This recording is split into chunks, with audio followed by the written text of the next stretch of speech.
Hello everyone, तो आप सभी का फिर से स्वागत है। देखो, आज हम शुरू करेंगे आपका सेकंड चैप्टर इलेक्ट्रोस्टैटिक का चैप्टर नंबर 2 शुरू करेंगे। और चैप्टर का नाम क्या है? चैप्टर का नाम है electrostatic potential and capacitance. Electrostatic potential and capacitance,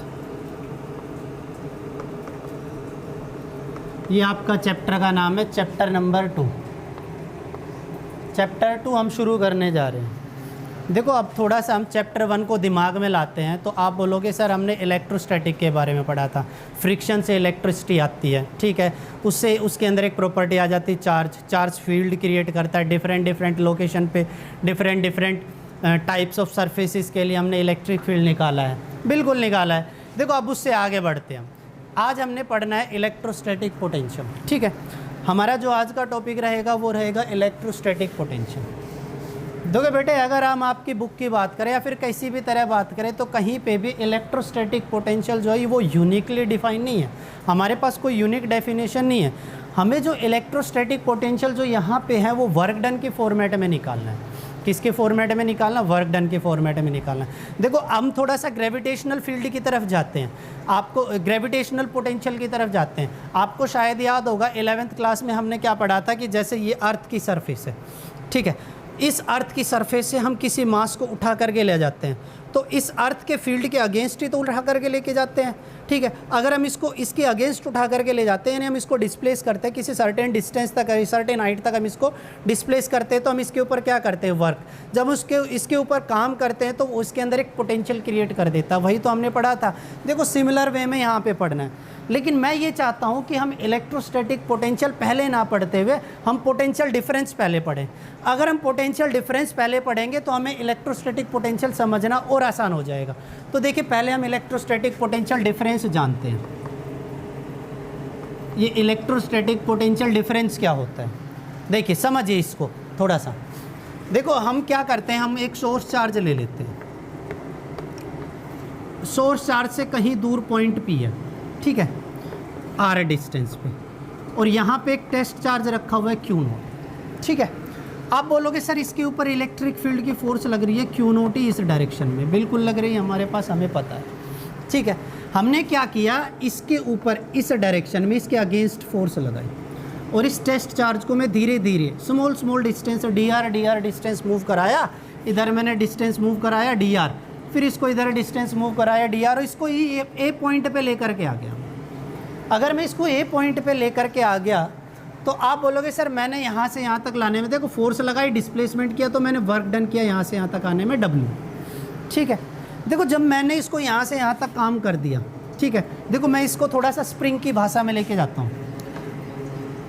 ये हमारा स्प्रिंग है, ये फ्रिक्शनलेस सरफेस है। देखो, स्प्रिंग को अगर मैं ऐसे दबाता हूँ इस पॉइंट तक, मैंने इस ए पॉइंट तक दबा दिया तो मैंने यहाँ तक काम किया WA, तो शायद याद होगा तो इसके अंदर एक एनर्जी, एक पोटेंशियल आ जाता था, ठीक है। हमने उस पोटेंशियल का नाम दे दिया U, ठीक है। मैं इसको और दबाता हूँ इस डायरेक्शन में, ठीक है।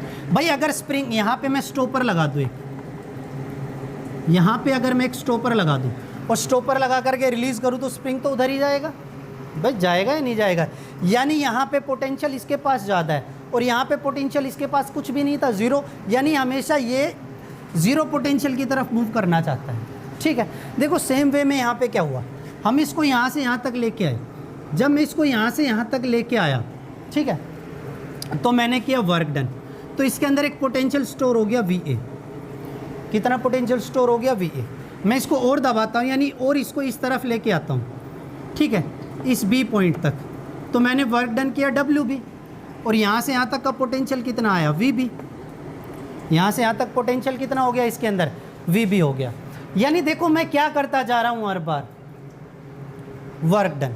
तो उसके अंदर क्या क्रिएट होता जा रहा है? पोटेंशियल। भाई, हम अर्थ की सरफेस से किसी भी मास को उठाते हैं तो हम क्या करते हैं? Work done. उसके अंदर क्या आ जाता है? पोटेंशियल, ठीक है। देखिए, अब यहाँ से देखिए ध्यान से, मैंने बोला अगर यहाँ से इस चार्ज को यहाँ से रिलीज़ कर दिया जाए तो ये किस तरफ भागेगा? आप बोलोगे सर लोअर पोटेंशियल की तरफ भागेगा। किसकी तरफ भागेगा? ये लोअर पोटेंशियल की तरफ। तो बेसिकली हम बोलेंगे हमने वर्क डन किया A से B तक, किसके ऊपर? किसके ऊपर वर्क डन किया, टेस्ट चार्ज के ऊपर। तो उसके अंदर क्या आया, पोटेंशियल आया। कहाँ से कहाँ तक, बी से ए तक। तो बेटे ये तो हुआ पोटेंशियल डिफरेंस, ये क्या हुआ, पोटेंशियल डिफरेंस। अगर मान लीजिए ये ए पॉइंट आपके पास इनफाइनाइट पे हो, अगर ये ए पॉइंट आपके पास इनफाइनाइट पे हो, तो आप क्या करोगे, इनफाइनाइट से किसी भी पाथ से, किसी भी आर्बिट्रेरी पाथ से आप इसको लेके आइए टेस्ट चार्ज को, चाहे आप यहाँ से लेकर के आइए, चाहे आप यहाँ से लेकर के आइए, किसी भी पाथ से लेकर के आइए। आप जितना भी अमाउंट ऑफ वर्क इस टेस्ट चार्ज पे करोगे इस पॉइंट तक लाने में, वो उसके अंदर क्या क्रिएट कर देगा, एक पोटेंशियल क्रिएट कर देगा। क्या क्रिएट कर देगा, एक पोटेंशियल क्रिएट कर देगा। तो हमने देखो क्या जानना है यहाँ पे, क्या जाना है यहाँ पे कि इलेक्ट्रोस्टैटिक पोटेंशियल क्या होता है। The electrostatic potential is the amount of work done. भाई amount of work done per unit positive test charge, तो हमने बोला it is the amount of work done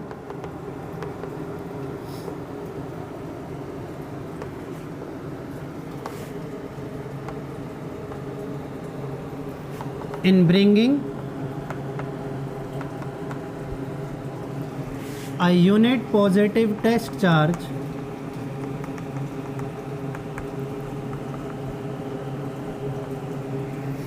from infinity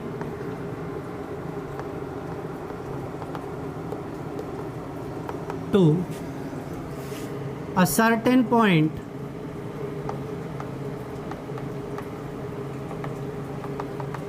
in the field. और field में जब हम उसको लेके आएंगे बेटे विदाउट एक्सेलरेशन लेके आएंगे।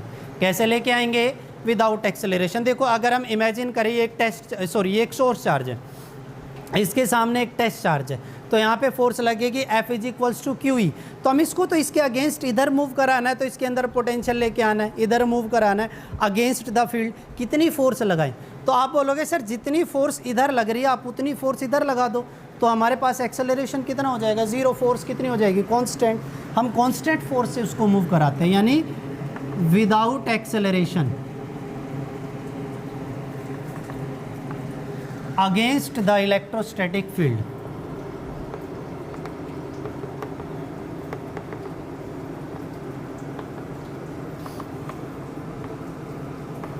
आप इसको against the electrostatic field move कराएंगे। क्लियर है। तो इलेक्ट्रोस्टैटिक पोटेंशियल ये हुआ, यानी इलेक्ट्रोस्टैटिक पोटेंशियल का हम अगर फॉर्मूला सेट करें तो हमारे पास आएगा work done per unit test charge. हमारे पास फॉर्मूला क्या आएगा, work done per unit test charge. हमारे पास ये फॉर्मूला आ जाएगा इसका। क्लियर है। ये हो गया आपका इलेक्ट्रिक पोटेंशियल। ये क्या हो गया आपके पास, इलेक्ट्रिक पोटेंशियल। देखो बेटे अगर मैं एक नॉर्मल लैंग्वेज में बात करूं तो देखो अगर मैं पढ़ा रहा हूं तो ऑब्वियस सी बात है मैं आप लोगों के ऊपर काम कर रहा हूं। जैसे मैं आपको आज एक चैप्टर पढ़ाया, 2 पढ़ाया, 3 पढ़ाया, 4 पढ़ाया, 5 पढ़ाया, ऐसे कर करके मैं पूरी बुक पढ़ा दूंगा आपको, है ना। यानी मैंने आपके ऊपर क्या किया, वर्क डन किया। यानी वो वर्क डन आपके अंदर एक पोटेंशियल के रूप में स्टोर हो गया है।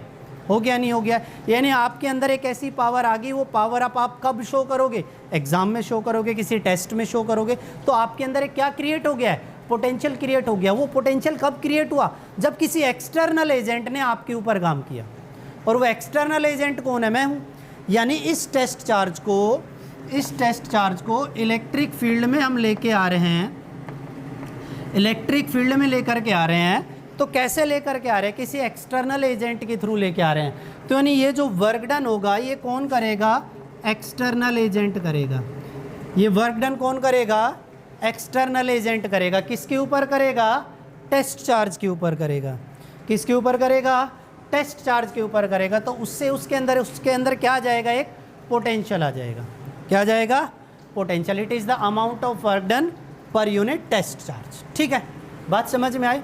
तो पोटेंशियल डिफरेंस क्या हुआ, पोटेंशियल डिफरेंस क्या हुआ वो भी पढ़ेंगे। पोटेंशियल डिफरेंस क्या हुआ, देखिए सबसे पहले इसके एसआई यूनिट देख लेते हैं। बेटे एसआई यूनिट जो होती है, पोटेंशियल की एसआई यूनिट होती है वोल्ट।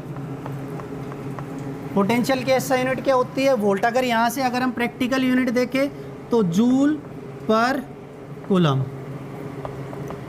जूल पर कूलम्ब भी इसकी एक यूनिट हो गई, ठीक है। डिराइव्ड यूनिट अगर हम देखें इसकी, डायमेंशंस देखिए इसके डायमेंशंस, अगर हम इसके डायमेंशंस की बात करें तो देखिए ध्यान से भाई, वर्क डन का होता है ml2t-2 और चार्ज का होता है at, तो ये हो गया ml2t-3a-1। ये क्या हो गया इसका डायमेंशन फॉर्मूला, ये क्या हो गया भाई इसका डायमेंशन फॉर्मूला हो गया। अब देखो पोटेंशियल डिफरेंस की बात कर लेते हैं। पोटेंशियल डिफरेंस देखो, हमारे पास ये चार्ज था, ये पॉइंट P था या नहीं था। मैंने बोला अगर ये डिस्टेंस R है तो यहाँ पे फोर्स कितनी लग रही होगी इलेक्ट्रिक फील्ड की, Q0 यहाँ पे टेस्ट चार्ज रखा हुआ है। उस टेस्ट चार्ज को मैं इस A पॉइंट तक लेके आया तो मैंने काम कितना करना पड़ा, WA। इसमें पोटेंशियल कितना सेटअप हो गया, VA। मैं उसको इस पॉइंट पे लेके आया B पॉइंट पे, तो मुझे वर्क डन करना पड़ा WB। पोटेंशियल कितना सेटअप हो गया, VE। तो बेटे मैंने काम किधर से किधर किया टेस्ट चार्ज के ऊपर, A to B, तो उसके अंदर पोटेंशियल किधर से किधर सेटअप हुआ, B to A। और बेटे देखो ज़्यादा पोटेंशियल कौन है, VB, और कम पोटेंशियल कौन है, VA। तो हम इसको क्या लिख सकते हैं, VB minus VA। WAB is always equal to VB minus VA। So what is this, this is potential difference. What is potential difference?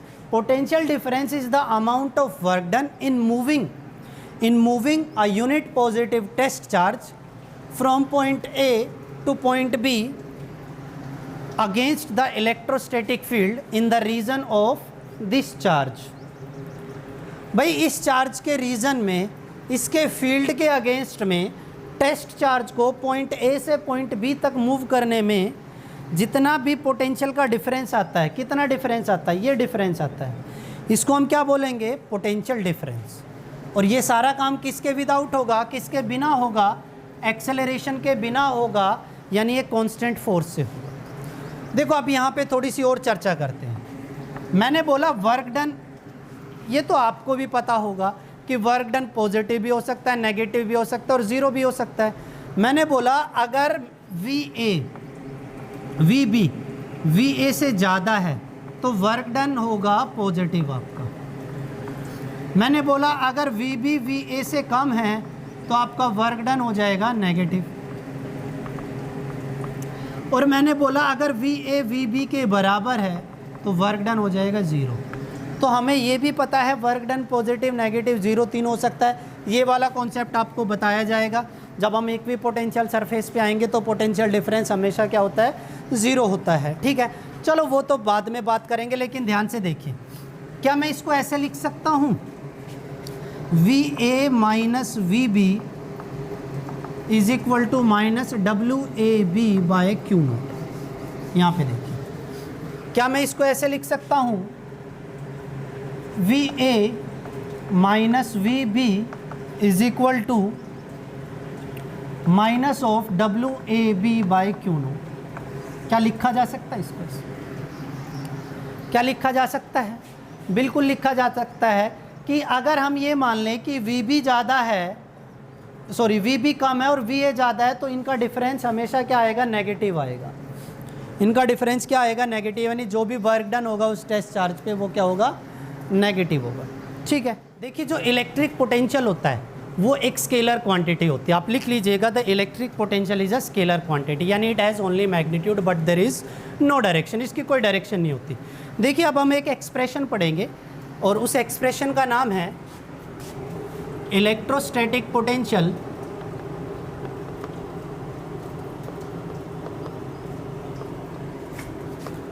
Due to a point charge.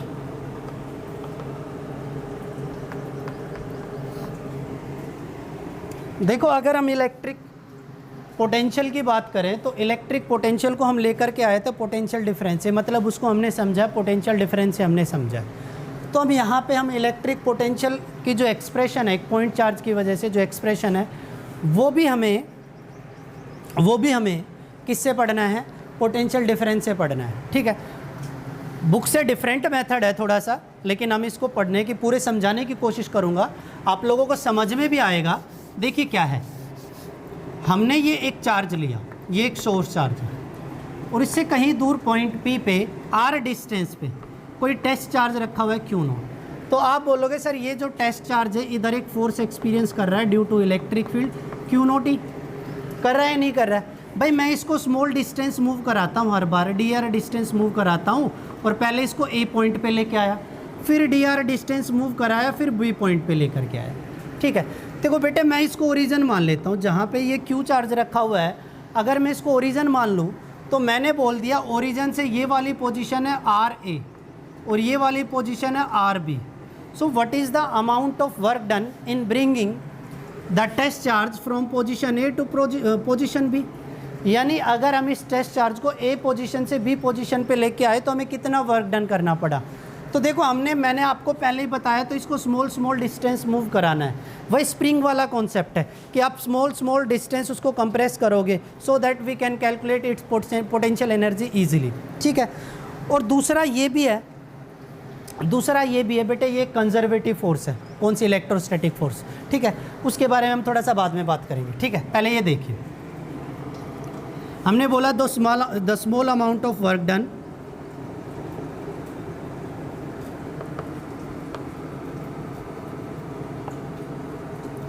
in bringing the test charge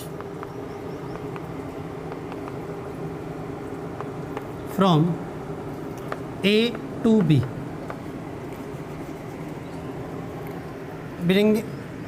in moving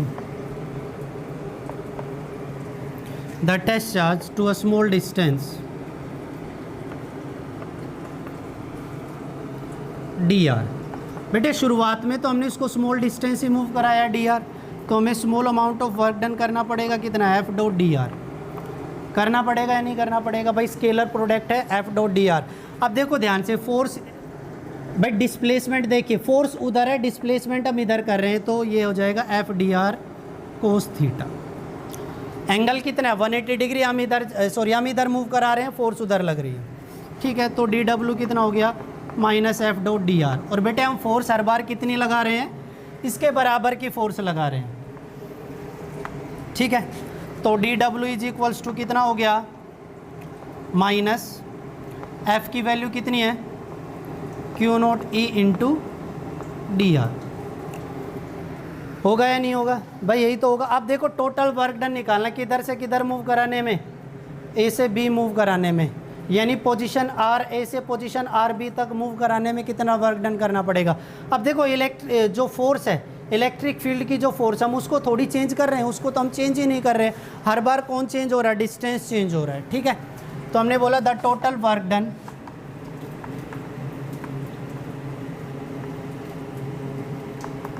in bringing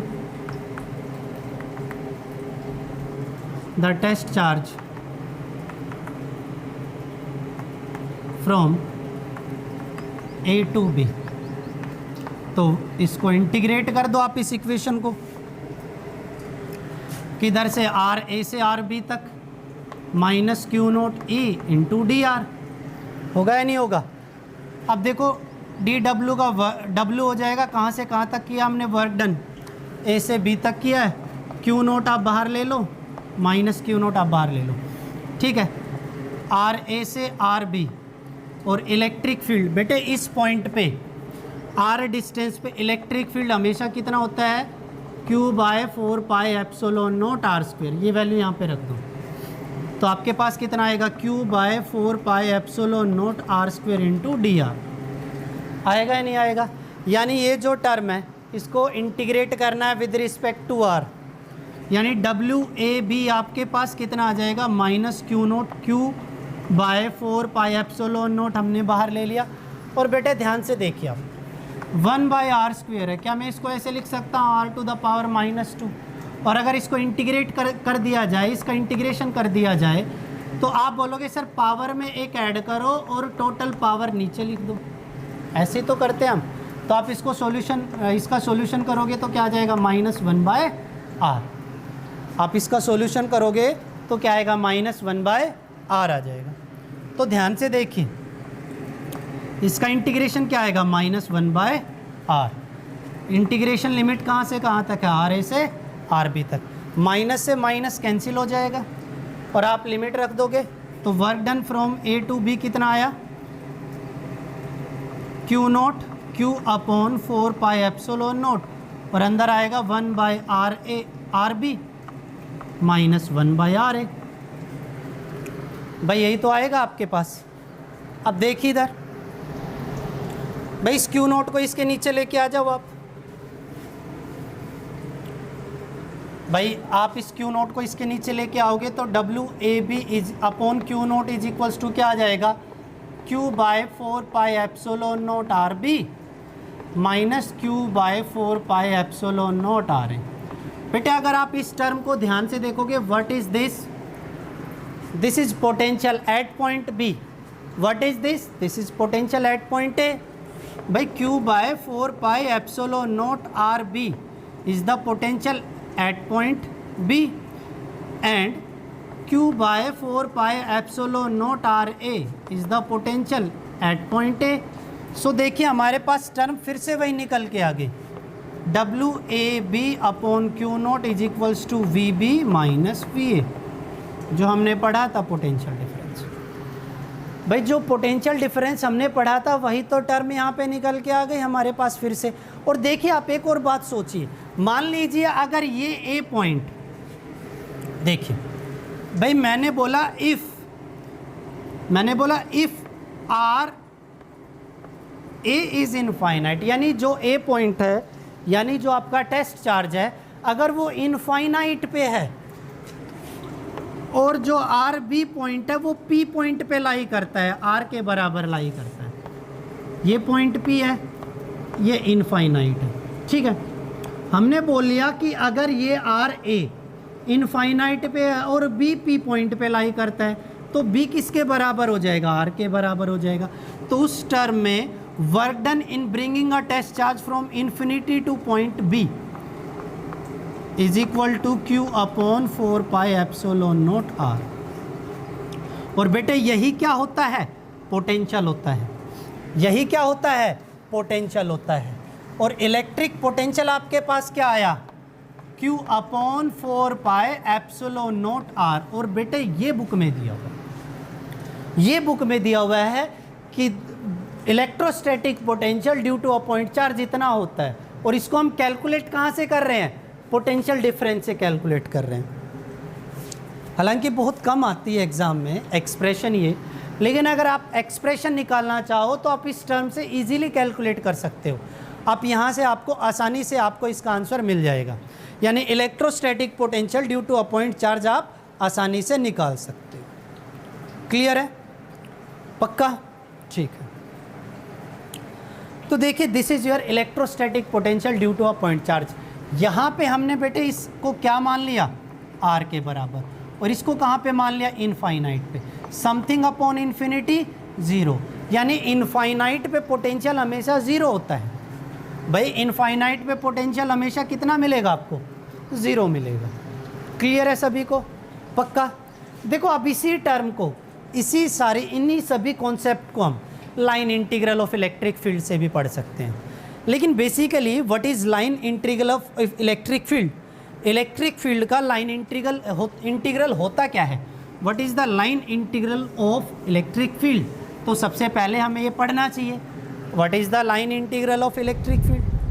तो लिखिए what is the line integral of electric field. Line integral of electric field, लिखिए what is the line integral of electric field. देखिए the line integral of electric field, the line integral of electric field between two points,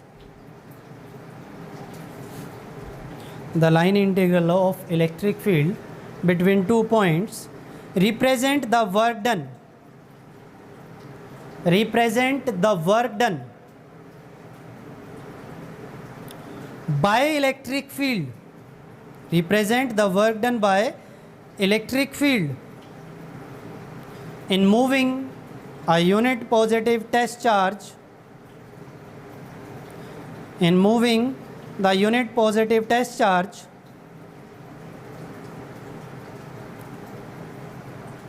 between 2 points in the field, between 2 points in the field। देखो बेटे समझेंगे इसको, अच्छी तरह समझेंगे। देखिए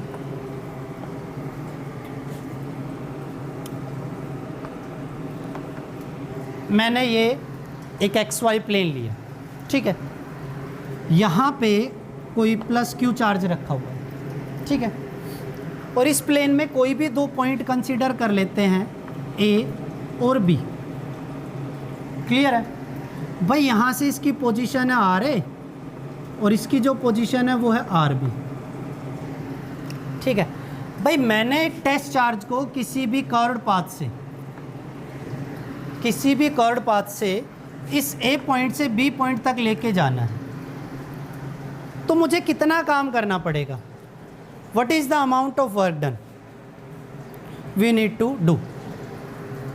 actually में लाइन इंटीग्रल को मैंने क्या लिखवाया है? It is the amount of work done in moving a test charge, ठीक है ना। और ये कौन कर रहा है काम? इलेक्ट्रिक फील्ड कर रहा है भाई। यहाँ पे एक टेस्ट चार्ज को रखा और इसको हम यहाँ से यहाँ तक लेके आए हैं। कौन? इलेक्ट्रिक फील्ड लेके आया है। देखिए अब ध्यान से बेटे, अगर मैं कोई भी आर्बिट्रेरी पोजीशन, कोई भी आर्बिट्रेरी पॉइंट इस कर्व्ड पाथ पे पी पॉइंट ले लूँ, ठीक है, और मैं यहाँ से अगर बोलूँ कि इस पॉइंट पे इलेक्ट्रिक फील्ड किधर होगा, तो आप बोलोगे रेडियल या आउटवर्ड होगा या नहीं होगा। और मैं किसी टेस्ट चार्ज को इसको धीरे धीरे मूव करा रहा हूँ, हर बार एक छोटी सी पोजीशन DL मूव कराता हूँ, DL। तो हर बार उसको मूव कराने में कितना वर्क डन करना पड़ता है? dW is the amount of work done. और dW is the amount of work done को आप लिख सकते हो F.dr, और इलेक्ट्रिक फील्ड के अगेंस्ट ही हो रहा है, तो ये तो आपको लिखना ही पड़ेगा, ठीक है। So small amount of work done in moving the charge to a small position DL, small distance DL is equals to F dot DL, no DR, is F dot DL। इतना ही तो होगा। अब देखिए ध्यान से, समझना है बेटे आप लोगों को भाई, F की वैल्यू हर पॉइंट पे कितनी? भाई हमने इससे ज़्यादा तो फोर्स लगानी नहीं है, क्योंकि एक्सेलरेट कर जाएगा, और विदाउट एक्सेलरेशन हमें मूव कराना है, तो हो जाएगा -Q0E इंटू DL। होगा या नहीं होगा? अब देखिए ध्यान से, इसको मैं इसके नीचे लेके आऊँ, चलो ठीक है बाद में लेके आएंगे। मैंने बोला इस A पॉइंट से B पॉइंट तक जाने में टोटल वर्क डन कितना करना पड़ेगा? Total work done in moving the charge from A to B। तो आप बोलोगे सर ऑब्वियस सी बात है, आपको क्या करना है? इंटीग्रेशन करना है पोजीशन A से B तक -Q0E इंटू DL। होगा या नहीं होगा? बेटे इस Q0 को इसके अपॉन में लेके आ सकते हैं। dW का इंटीग्रेशन बोलो W। वर्क डन कहाँ से कहाँ तक कर रहे हैं? A से B तक। Q0 को इसके नीचे लेके आओ, कितना आ जाएगा आपके पास? -A से B E डॉट DL। और बेटे ये तो अभी पढ़ा है थोड़ी देर पहले ही, VB minus VA is equals to -E dot DL, A से B। तो बेटे ध्यान से देखिए, लाइन इंटीग्रल, इलेक्ट्रिक फील्ड का लाइन इंटीग्रल क्या डिफाइन कर रहा है? Work done per unit test charge. यानी अगर आप किसी भी टेस्ट चार्ज को इलेक्ट्रिक फील्ड में मूव कराते हो, तो आप उसका लाइन इंटीग्रल भी कैलकुलेट कर सकते हैं। क्लियर है? और इसको देखिए, लाइन इंटीग्रल बेसिकली क्या है? पोटेंशियल डिफरेंस भी है। Line integral of electric field basically क्या है? पोटेंशियल डिफरेंस भी है। और बेटे लाइन इंटीग्रल से हम ये भी बता सकते हैं, यहाँ से हम ये भी बता सकते हैं कि अगर हम एक क्लोज पाथ में किसी टेस्ट चार्ज को एक क्लोज पाथ में मूव कराते हैं, यानी देखो मैं इस A पॉइंट से शुरू करता हूँ, उसको B पॉइंट पे लेके गया टेस्ट चार्ज को इलेक्ट्रिक फील्ड में, फिर उसको मूव करा करके फिर से वापस A पॉइंट पे लेके आया, तो हमें नेट वर्क डन जो वहाँ पे मिलेगा, total amount of work done कितना मिलेगा, 0 मिलेगा। यानी close integral of E dot D L वहाँ पर हमेशा कितना आएगा, 0 आएगा। तो इसका अगर वहाँ पे क्लोज पाथ में हमारा वर्क डन जो है 0 आ गया तो हमारा ये भी प्रूव हो जाएगा कि इलेक्ट्रोस्टैटिक जो फोर्स होती है वो कंजर्वेटिव होती है नेचर में कैसी होती है, कंजर्वेटिव होती है। तो देखिए बेटे मैं थोड़ा सा कंजर्वेटिव नेचर के बारे में भी बता देता हूँ आपको। देखिए ये अर्थ की सरफेस है और ये कोई मास रखा हुआ है, इसको मैं यहाँ से यहाँ तक लेके आया तो इसके पास कौन सी एनर्जी आ गई, पोटेंशियल एनर्जी। यहाँ पे लाता हूँ, यहाँ से लेकर के यहाँ पे लेके आता हूँ तो इसके पास पोटेंशियल एनर्जी आ गई। मैं इसको अगर ड्रॉप कर देता हूँ तो वो काइनेटिक एनर्जी बन जाएगा। अगर वो काइनेटिक एनर्जी पोटेंशियल एनर्जी के बराबर है तो वो जो फोर्स है उसका नेचर कैसा है, कंजर्वेटिव नेचर है। और कंजर्वेटिव नेचर ये बताता है कि कंजर्वेटिव नेचर आपको ये बताता है कि वर्क डन अगर आप उस फोर्स की वजह से क्लोज पाथ में करोगे तो वो वर्क डन हमेशा कितना आएगा, 0 आएगा। तो पढ़ना में क्या, कंजर्वेटिव नेचर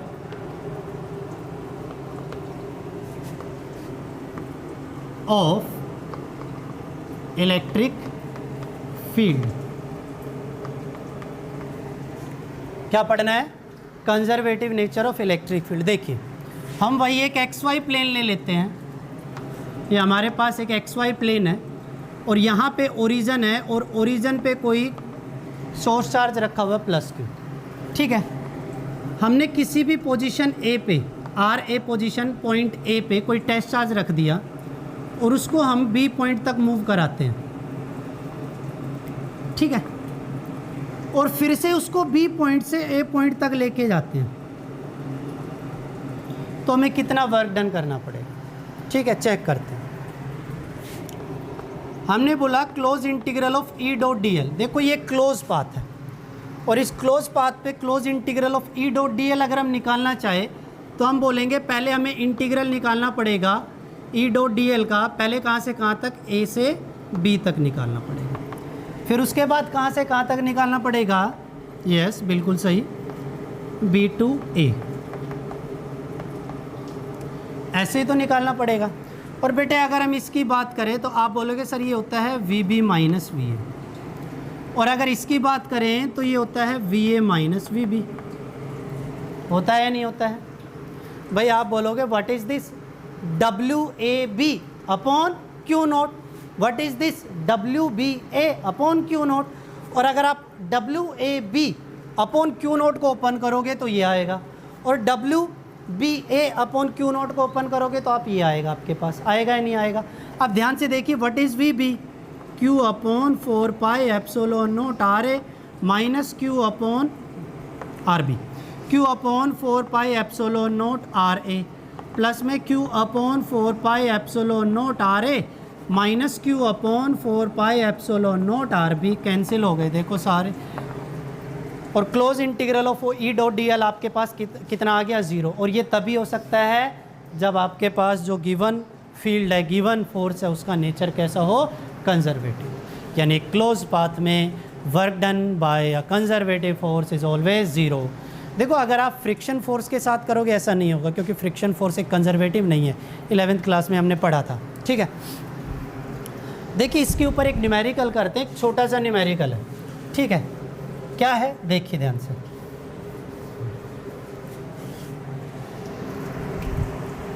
समझिएगा ध्यान से। मैंने बोला कि ये एक इलेक्ट्रिक फील्ड, तो इस डायरेक्शन में देखिए ये एक पॉइंट है ए, इसके कोऑर्डिनेट है 6 0, ठीक है। हमने एक टेस्ट चार्ज को इसको बी पॉइंट पे लेके गए यहाँ से, इसके कोऑर्डिनेट है 2 3, और बी से उसको सी पॉइंट तक लेके आए जिसके कोऑर्डिनेट है 2 0। तो बोल रहा है what is the potential difference between A and C. A और सी के बीच में पोटेंशियल डिफरेंस कितना है, also where the potential is larger. कहाँ पे पोटेंशियल जो है ज़्यादा है, ए पे ज़्यादा है या बी पे ज़्यादा है। तो ध्यान से देखिए बेटे, पहले हमने क्या पढ़ा, देखो आपको सीधी सी बात है VC माइनस VA निकालना है। आपको क्या निकालना है, VC माइनस VA। और बेटे VC माइनस VA को हम बोल सकते हैं minus close integral of E.dl। लिख सकते हैं नहीं लिख सकते हैं, बिल्कुल लिख सकते हैं। यानी E को हम बाहर ले लें और DL का क्लोज इंटीग्रल नहीं, ओनली इंटीग्रल ऑफ E.dl, क्योंकि ये क्लोज पाथ नहीं है। ठीक है, वापिस ए पे नहीं आ रहे हैं। अगर क्लोज पाथ हो जाता तो आंसर 0 आ जाता। ठीक है, इंटीग्रेशन ऑफ E.dl। E तो कांस्टेंट टर्म है, E को हम बाहर ले लेते हैं, यूनिफॉर्म इलेक्ट्रिक फील्ड है। तो अंदर क्या बचा, DL। कहाँ से कहाँ तक आ रहे हैं बेटे, A से C तक आ रहे हैं। कहाँ से कहाँ तक आ रहे हैं, A से C तक आ रहे हैं। तो DL का इंटीग्रेशन L हो जाएगा। कहाँ से कहाँ तक आ रहे हैं, 6 से 4 तक आ रहे हैं, 6 से 2 तक आ रहे हैं। लिमिट है हमारे पास, A पॉइंट कितना है 6 और B पॉइंट कितना है 2। ठीक है, तो VC माइनस VA इज इक्वल टू कितना आया, माइनस E इंटू ये कितना आ जाएगा 2 minus 4 upper limit minus lower limit. कितना आ गया आंसर, 4E। आंसर कितना आया, 4E। बेटे आंसर कैसा आया, पॉजिटिव। आंसर कैसा आया, पॉजिटिव। अब आपको नहीं लगता पॉजिटिव आंसर तभी हो सकता है जब ये पोटेंशियल ज़्यादा और ये पोटेंशियल कम हो। या आप ये भी बोल सकते हो कि जो चार्ज है वो इंक्रीजिंग इलेक्ट्रिक फील्ड की तरफ बढ़ रहा है, और अगर इंक्रीजिंग इलेक्ट्रिक फील्ड की तरफ बढ़ेगा तो पोटेंशियल का जो डिफरेंस है वो हमेशा पॉजिटिव आएगा। तो आपने लिखना है VC is greater than VA। VC is greater than VA। देखो अब ध्यान से, आप जैसे जैसे इधर बढ़ते चले जाओगे पोटेंशियल डिक्रीज होता जाएगा, और ऐसे आप बढ़ते जा रहे हो तो पोटेंशियल इंक्रीज होता जा रहा है। ठीक है, तो आप इंक्रीजिंग इलेक्ट्रिक फील्ड की तरफ बढ़ रहे हो। ठीक है, देखिए अब हमारा जो अगला टॉपिक है वो है potential due to system of charges. क्या है, potential due to system of charges.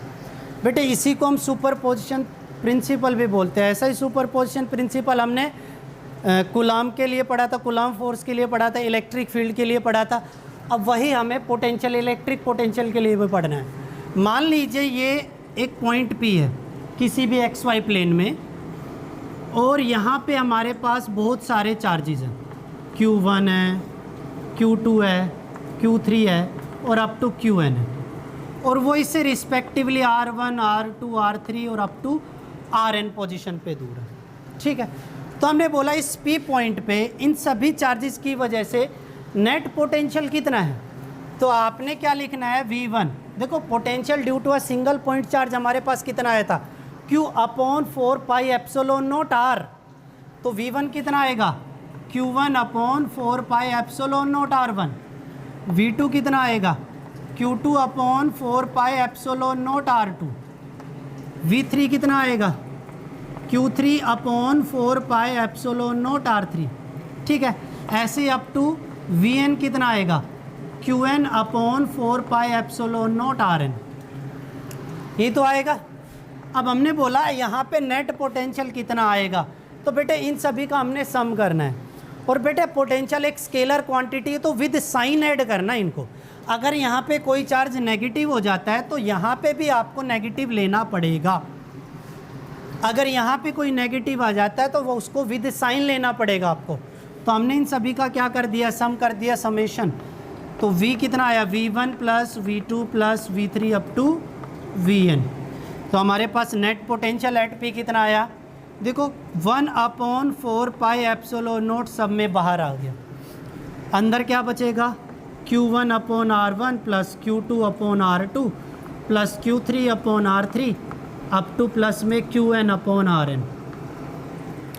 होगा या नहीं होगा, यानी मैं नेट पोटेंशियल बोल सकता हूँ कि 1/4πε0 और अंदर सबका क्या हो रहा है, सम हो रहा है, QI/RI, और I की वैल्यू 1 to IN। आप इस तरह से रिप्रेजेंट कर सकते हो। क्लियर है, पक्का। उतारिए आप इसको आराम से, ठीक है। अब देखिए, एक छोटा सा न्यूमेरिकल है, और वो न्यूमेरिकल क्या है कि आपको 2 पॉइंट चार्जेस दिए हुए हैं। कौन कौन से पॉइंट चार्जेस है देखिए ध्यान से, इसी के ऊपर है, बिल्कुल आसान सा है, देखिए ध्यान से।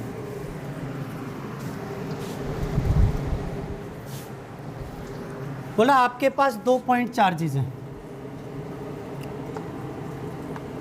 यहाँ पे है 2 माइक्रोकूलम और यहाँ पे -4 माइक्रोकूलम, ठीक है भाई। 2 पॉइंट चार्जेस हैं, दोनों के दोनों एक दूसरे से हवा में कितने डिस्टेंस, 1 मीटर डिस्टेंस से सेपरेटेड है।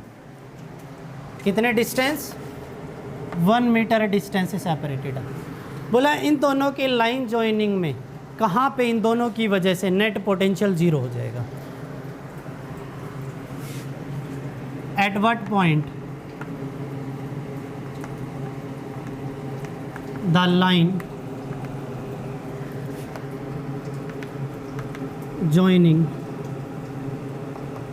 the two charges, the electric potential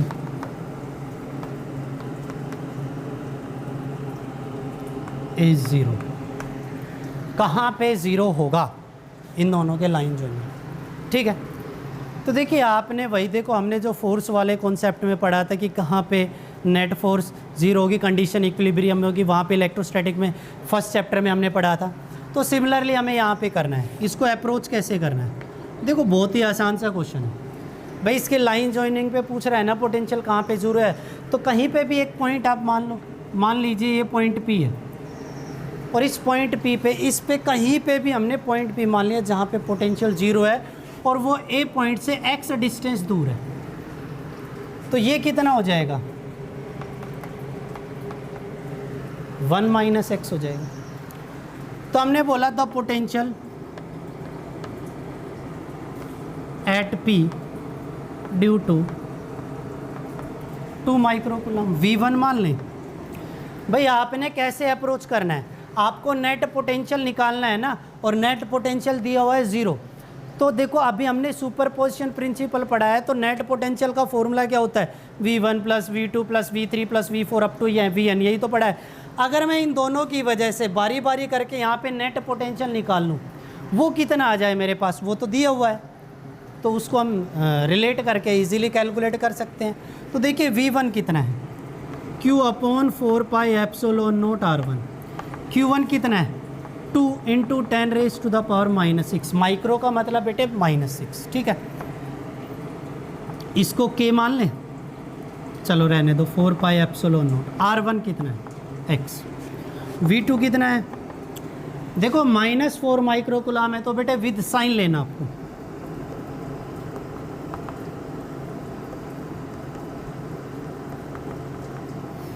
-1 - x हुआ ना। अब देखो नेट पोटेंशियल कितना होगा, net potential at P V1 + V2 होगा या नहीं होगा, होगा ना। तो V = V1 कितना है, 2 × 10⁻⁴πε0 x। V2 कितना है, -4 × 10⁻⁻⁶/4πε0 1 - x, ठीक है। इसको इधर करो, तो ये हो जाएगा, देखो नेट पोटेंशियल कितना दिया हुआ है, 0 दिया हुआ है ना, तो 0 = 2 × 10⁻⁴πε0 x माइनस 4 × 10⁻⁴πε0 1 - x, ठीक है। इसको इधर ले आओ, तो हो जाएगा 4 × 10⁻⁴πε0 1 - x इज इक्वल टू कितना हो जाएगा, 2 × 10⁻⁻⁶ x। 4πε0 यहाँ पे भी लगाओ, 4 पाई एप्सिलॉन नॉट से 4 पाई एप्सिलॉन नॉट कैंसिल, ये 2 टाइम्स कैंसिल, तो क्रॉस मल्टीप्लाई करोगे कितना आ जाएगा 2x is equals to 1 minus x. इसको इधर लेके आओ, 2x plus x is equals to 1, 3x is equals to 1, तो x इज इक्वल्स टू कितना आ गया 1/3। x इज इक्वल टू कितना आ गया 1/3। तो अगर आप x की वैल्यू रखोगे यहाँ पे कितना आएगा 1/3, यानी यहाँ से 1/3 मीटर दूर, तो यहाँ से कितना हो जाएगा 1 माइनस 1/3 कितना हो जाएगा 2/3। यहाँ से कितना दूर हो जाएगा डिस्टेंस 2/3 हो जाएगा। क्लियर है। और बेटे एक बात आप हमेशा ध्यान रखोगे, जो जीरो पोटेंशियल होगा वो हमेशा स्मॉलर चार्ज की तरफ होगा। ठीक है, ये बात हमेशा याद रखना कि जो जीरो पोटेंशियल होगा वो हमेशा स्मॉलर चार्ज की तरफ होगा। ठीक है, तो इतना टफ कॉन्सेप्ट नहीं था ये, इसके ऊपर हम और भी न्यूमेरिकल कर सकते, किसी भी तरह के न्यूमेरिकल कर सकते। हमने बस किया क्या भाई, यहाँ पे नेट पोटेंशियल निकालना था, सिर्फ ऑब्वियस सी बात है दिया हुआ है। और अगर मैं पोटेंशियल ड्यू टू Q1 और पोटेंशियल ड्यू टू Q2 मुझे पता है और उनको मैं यहाँ पे ऐड कर दूँ इस पॉइंट P पे, नेट पोटेंशियल तो दिया हुआ है और हमारे अकॉर्डिंग नेट पोटेंशियल इतना है। अगर हमने कंपेयर किया तो x की वैल्यू कितनी आ गई 1/3, x की वैल्यू कितनी आ गई 1/3 मीटर लगो। ठीक है, क्लियर है। तो आज के लिए इतना ही, मिलते हैं आपसे नेक्स्ट क्लास में नेक्स्ट टॉपिक के साथ। ठीक है, थैंक यू।